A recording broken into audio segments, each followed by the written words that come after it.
বিপর্যয়ের জেরে এবার এয়ার ইন্ডিয়ার বিরুদ্ধে সুপ্রিম কোর্টে মামলা দায়ের হয়েছে।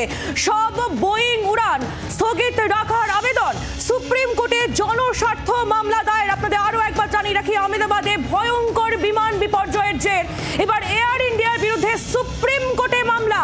সব বোয়িং উড়ান স্থগিত রাখার আবেদন। আপনারা জানেন যে এয়ার ইন্ডিয়ার যে বিমান বিপর্যয়ে এতগুলো মানুষের প্রাণ চলে গিয়েছে, সেই বিমানটি একটি বোয়িং বিমান ছিল এবং এরপরই আমরা দেখলাম সুপ্রিম কোর্টে মামলা দায়ের হয়েছে এবং সমস্ত বোয়িং উড়ান স্থগিত রাখার আবেদন। এই জনস্বার্থ মামলায় আর কি কি বিষয়ে উল্লেখ করা হয়েছে আমরা জানবো। রাজীব চক্রবর্তী আমাদের প্রতিনিধি রয়েছেন আমাদের সঙ্গে টেলিফোন লাইনে। রাজীব, কি আপডেট?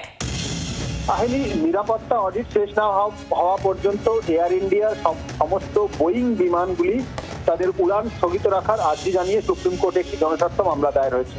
আবেদনের যে বিষয়গুলি তোলা হয়েছে তা হলো, অতীতে একাধিকবার এয়ার ইন্ডিয়ার পরিকাঠামো এবং পরিষেবার গুণমান নিয়ে গুরুতর প্রশ্ন উঠেছে। আবেদনকারী তার নিজস্ব অভিজ্ঞতার ভিত্তিতেও সংশয় প্রকাশ করেছেন। পাশাপাশি দাবি করা হয়েছে যে টাটা গোষ্ঠী, যারা এয়ার ইন্ডিয়া এই মুহূর্তে পরিচালনা করছে, তাদের মালিকানাধীন সংস্থাটি অতীতে যে সেফটি অডিটের নামে ভুয়ো রিপোর্ট পেশ করেছে।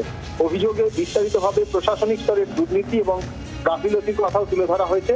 আবেদনকারীর মতে ডিজিসিএ অর্থাৎ যে নিয়ামক সংস্থা বিমান চলাচল আমাদের দেশে পরিচালন করে, যে নিয়ন্ত্রণ করে, তাদের দেওয়া রিপোর্টেও এই দুর্বলতার ইঙ্গিত মিলেছে এবং তিনি আবেদন জানিয়েছেন যাতে এখন আপাতত এয়ার ইন্ডিয়ার সমস্ত বোয়িং উড়ান বন্ধ রাখা হয় অডিট শেষ না হওয়া পর্যন্ত।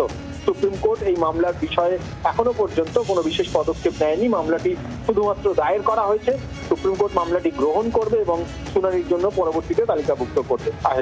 একেবারে রাজীব, এবং সুপ্রিম কোর্টের কি পর্যবেক্ষণ থাকে সেদিকে অবশ্যই আমাদের নজর থাকবে। অনেক ধন্যবাদ তোমায় রাজীব চক্রবর্তী, আমাদের প্রতিনিধি ছিলেন আমাদের সঙ্গে টেলিফোন লাইনে।